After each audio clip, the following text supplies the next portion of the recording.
You guys are obsessed with talking about 2020. I'm happy to answer the questions, but I think it's a disservice to the American people that you're so preoccupied with it.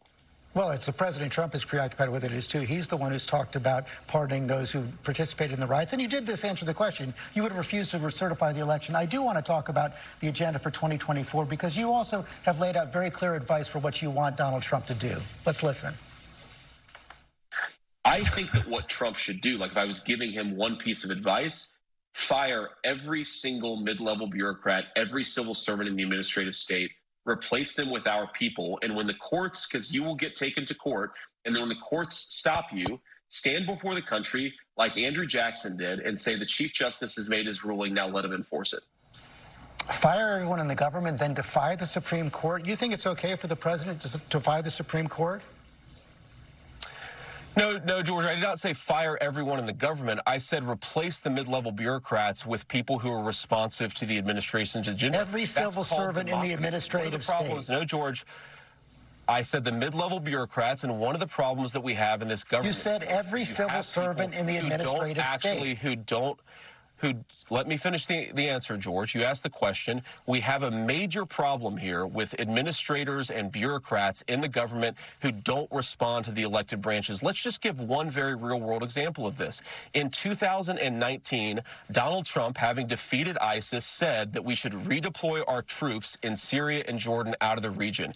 You had multiple members of the Defense Department bureaucracy who fought him on that. So what happened? We have people who are sitting ducks in the Levant right now, 3 of whom just got killed because the bureaucrats aren't listening to the political branches. That's a fundamental component of our government, George, that whoever is in charge, agree or disagree with them, you have to follow the rules. If those people aren't following the rules, then of course you've got to fire them, and of course the president has to be able to run the government as he thinks he should. That's the way the Constitution works. It has been thwarted too much by the way our bureaucracy has worked over the past 15 years.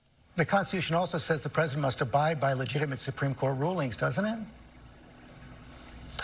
The Constitution says that the Supreme Court can make rulings, but if the Supreme Court, and look, I hope that they would not do this, but if the Supreme Court said the President of the United States can't fire a general, that would be an illegitimate ruling, and the President has to have Article 2 prerogative under the Constitution to actually run the military as he sees fit. This is just basic constitutional legitimacy. You're talking about a hypothetical where the Supreme Court tries to run the military. I don't think that's going to happen, George, but of course if it did, the President would have to respond to it. There are multiple examples throughout American history of the President doing just that. You didn't say military in your answer, and you've made it very clear you believe the president can defy the Supreme Court. Senator, thanks for your time this morning. No, George. Roundtable's up next. We'll be right back.